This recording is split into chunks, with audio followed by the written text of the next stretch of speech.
Hey folks, my name is Kevin and it's time for a little bit more knife nerdery. And before I get my hand oils all over this, I wanted to show you this finish. They're calling it blurple and you can definitely see the blues down here and the purples over there. But this is the kind of thing that becomes a lot more gray as you get hand oils on it. So I wanted to show it to you in this pristine state after having just cleaned it off.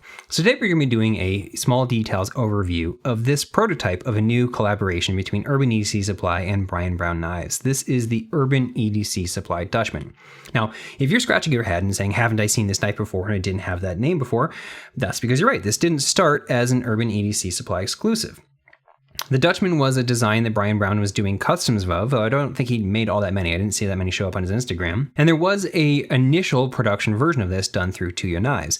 Those were actually sold available directly through Tuya, but from Brian Brown himself, but some of them ended up at Urban EDC Supply. And I think that's got to be where they got the idea to bring this in-house and make this a permanent exclusive. So while this didn't start as an Urban EDC Supply collaboration, the way the F5.5 or the Copita or the Baby Barlow or any of those other knives that they make did, this is now officially and forever an Urban EDC Supply knife. So they're the ones making this, they're the ones making this come into existence, and they're the reason why this second version done through Riot exists. And it makes total sense to me. This is right up their alley. They love to do these small little fifth pocket knives, and I love those kinds of knives. I also love these little micro nugget cleavers, and that is why I love things like this Berg Blaze Mini Slim, but this is even smaller and even more nuggety as a result.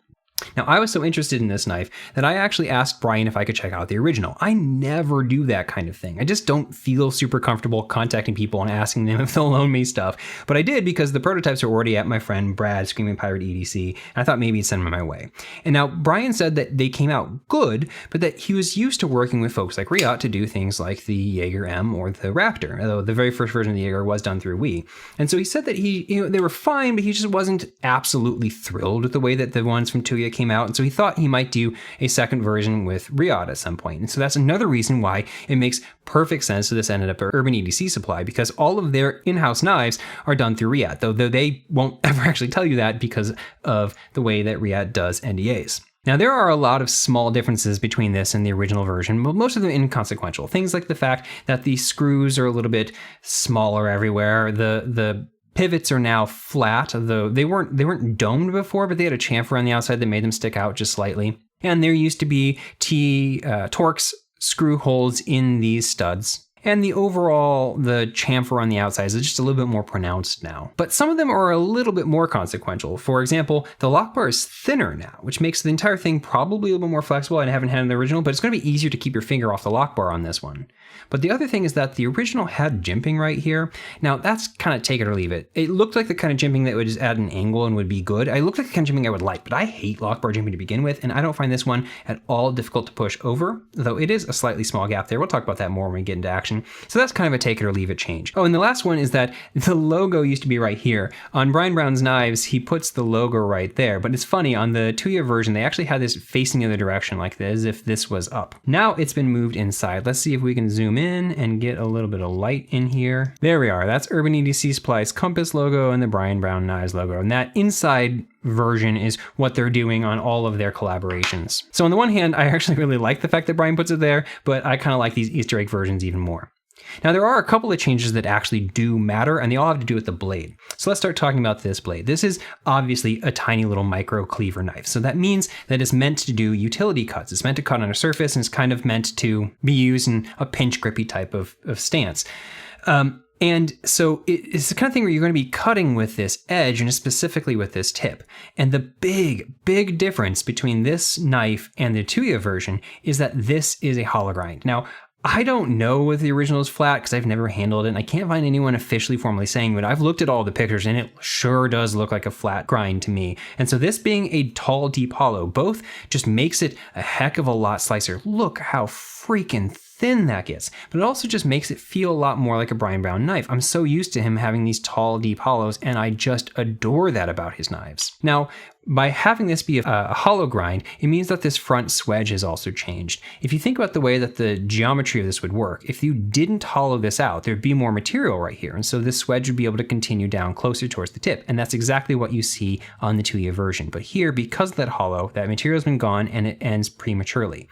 I think it's actually kind of a cool look, although I think they both look just fine. Now this is 0.128 blade stock. That's reasonably thin, but not super duper thin, but it comes with a tall 0.8 inch hollow all the way down to 16 to 17 thousandths behind the edge. And so like I said, up here, this is it stays thin for so long that this is a delightfully thin tip. Now it's not robust at all. Don't pry with it. Never pry with things like that. And you don't want to push a bunch of lateral pressure sideways. But if you're trying to do package opening, if you're trying to cut out labels, if you're trying to cut through cardboard or any of that kind of stuff, it is a laser beam of a knife. I absolutely adore that. Coming back to the plunge grind down here. Now, this is one of the few things that I think, as good as Riot is, they just don't do this very well that often. This is the grind that takes you from the full thickness back here down to the thinnest behind the edge. And you can see that it's ending right at the edge. You can see there's a tiniest little bit of smile already from the factory. And so the more you sharpen this, the more you're going to be coming up this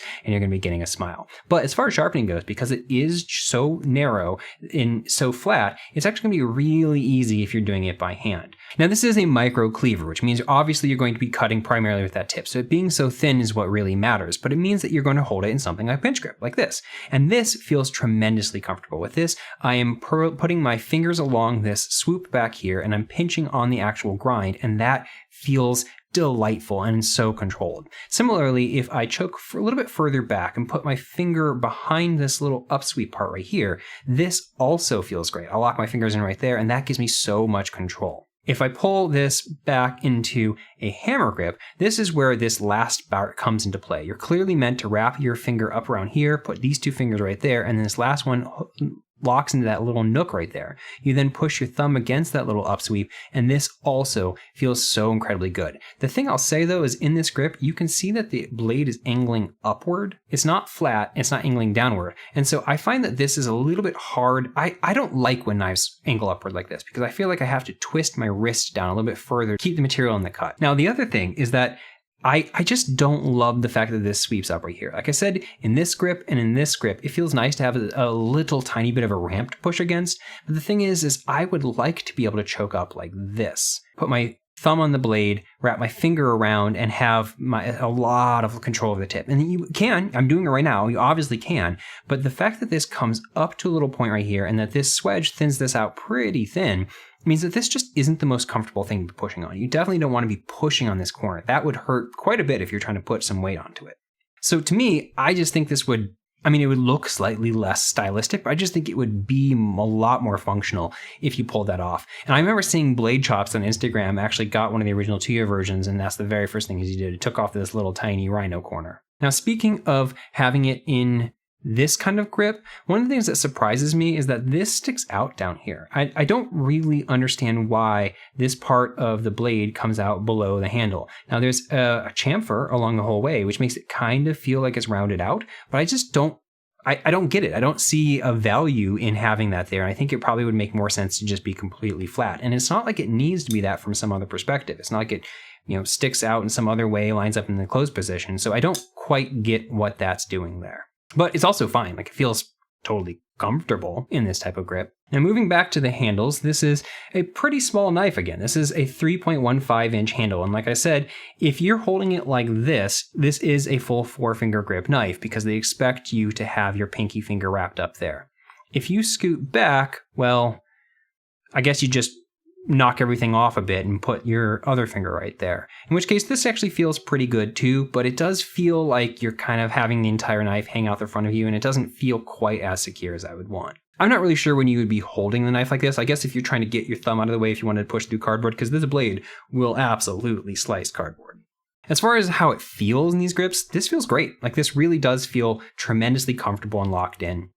I was worried that this clip might jab me in some way because in this choked up grip, it's pushing into this part of my palm right there. But the fact that it's angling forward like this makes I just don't notice it. I don't notice it whatsoever. Now that actually is one of the very small differences between this and the 2-year version. This has a less pronounced ramp right here. Like, you can see this is just kind of a slope and the other one comes up and is thinner at the tip. And I think that this is actually going to be an improvement. Both look like they have plenty of fine ramp and for pulling in and out of your pocket, but this being slightly thicker at the top means that it's going to be less jabby.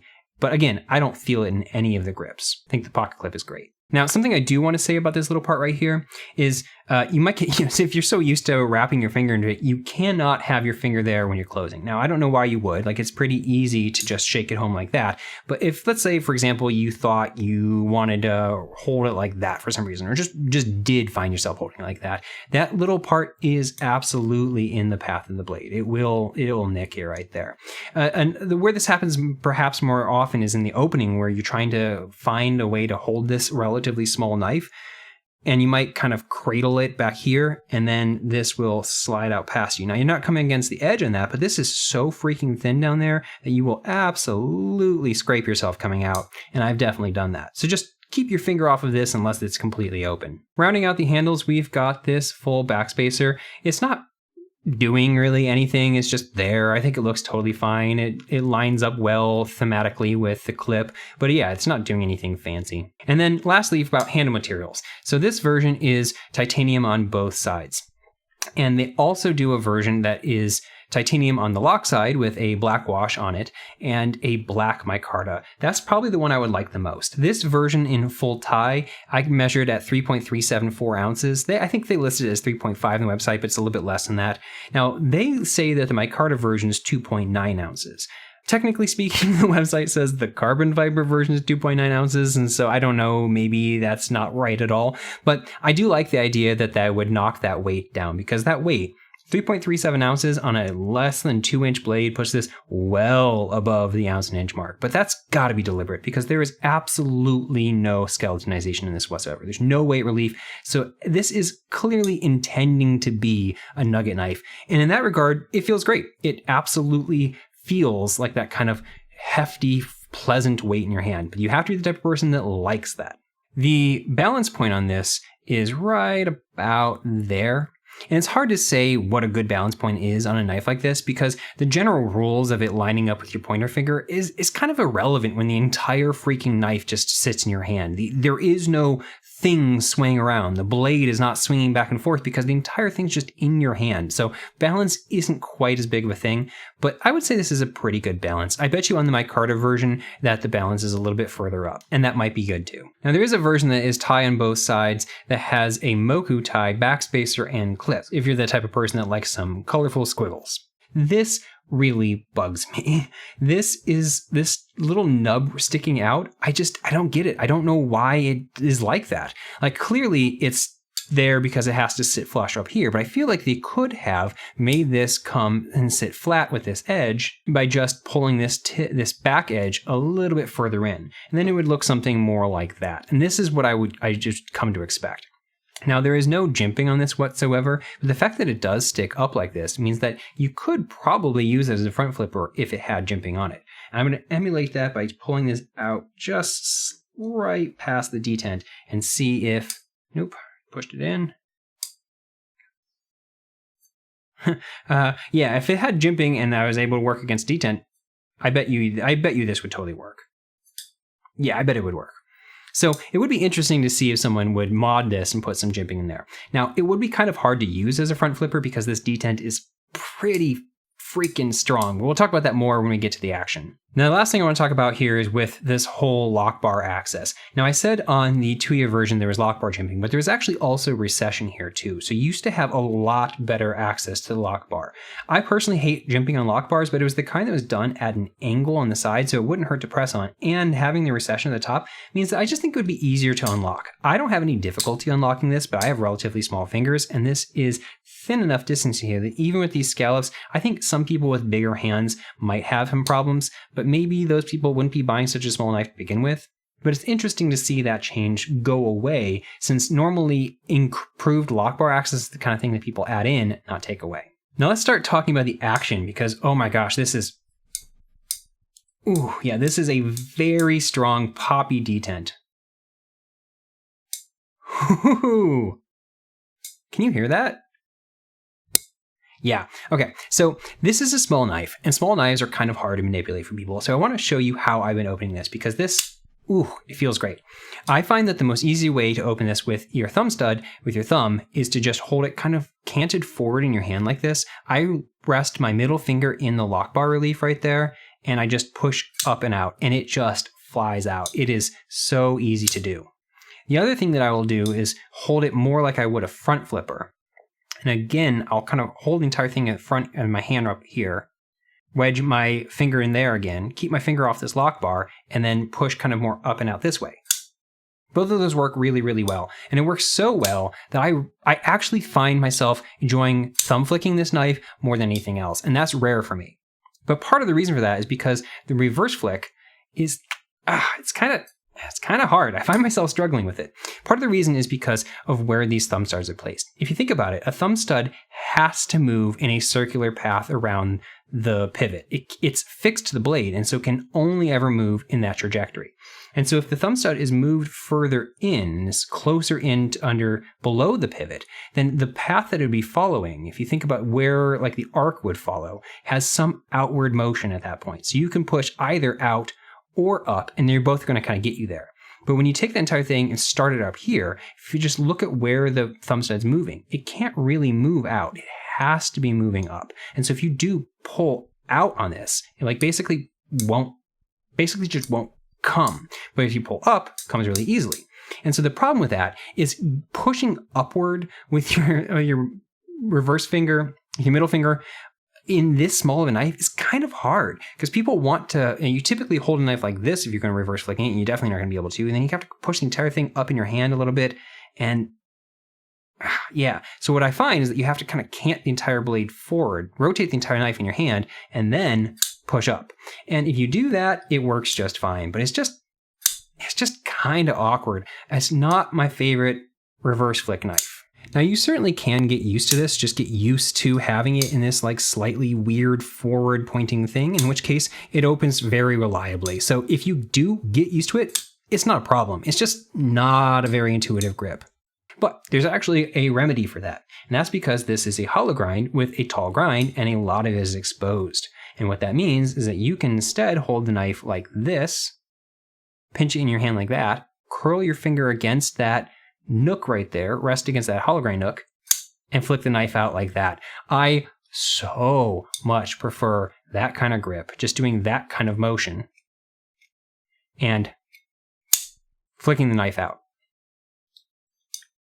I so much prefer just that kind of grip. It's just a lot easier for my hand to hold. I know this might look awkward, but it's not awkward. It's pretty darn easy. It feels secure in my hand, and it's just so much easier to launch it out that way. So if you do find yourself struggling holding the entire thing in a way that allows you to push up with the thumb stud, just try flicking off the blade instead. It will be easier on the other versions. This PVD coating is kind of slick. I mean, that's part of the reason why they do coatings like this on blades, is to reduce friction. And so the blackwash version and the hand satin version with the lines going this way means that you'll have traction against those lines, and it'll be even easier to flick out. As far as closing goes, it's quite easy. It's a small enough blade, and the weight distribution is such that it's not going to be the kind of thing that's going to fall home on its own.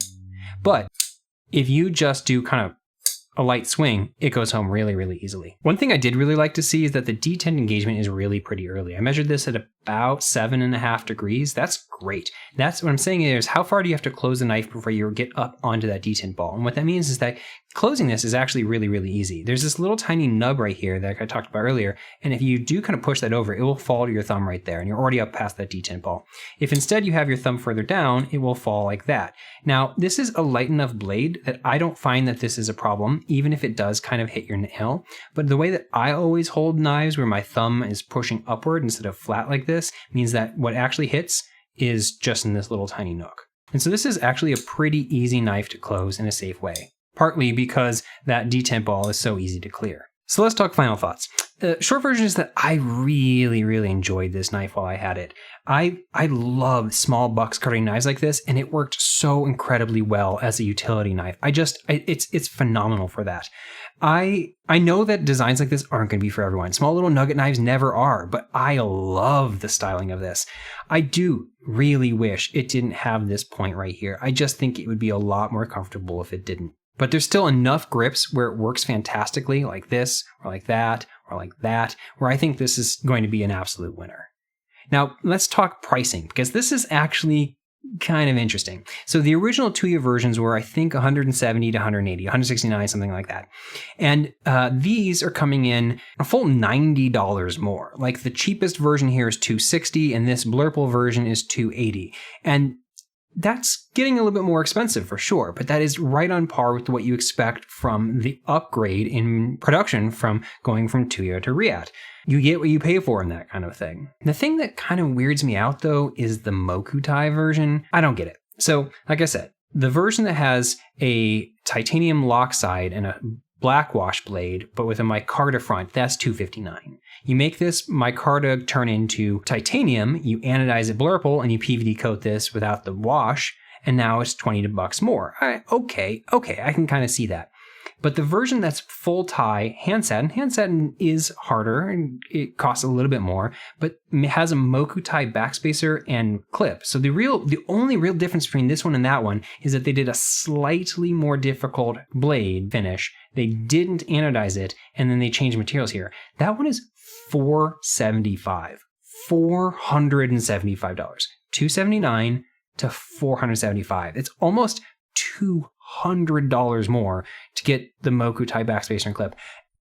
And I just don't get it. I don't understand that at all. Now, the thing is like, I know Urban EDC Supply isn't gouging people. Like, I know that they, the big reason why they aren't able to fully say that these things are Riat under NDA is because they want to charge less than Riat would want them to charge. So like, they're already, like, they're trying to push the value proposition on these things always.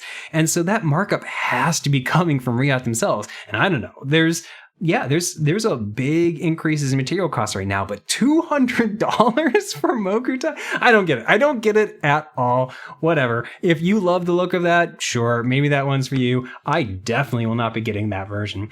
But I actually think I will be getting the micarta version with the blackwash blade. I think that one is going to be just a lot of fun. So if you end up getting any of these, especially if you fork out the $200 for the Mokutai, let me know what you think when you get it. These are pre-orders, and I guess that's the last thing I should say. These are pre-orders. So this is going to hit sometime in summer of 2023, so it's about 6 months. And that's just what you have to expect from a pre-order through Riat these days. And that pricing is all going to go up about $20 if you don't go for the pre-order. So these will be in stock as a drop once the pre-order is done, like once the knives actually come in, but you will be saving $20 by ordering it this way. So if you do want to get this, I'll have my affiliate link down below. So if you use my link, I'll get a small commission on your order. If you don't want to use mine, go use someone else's. A lot of channels have links through Urban EDC Supply. I do recommend that you use someone's link because it doesn't cost you anything, and it's a nice way of giving money to people that you want to support. But thank you so much for watching. Huge thank you to Urban EDC Supply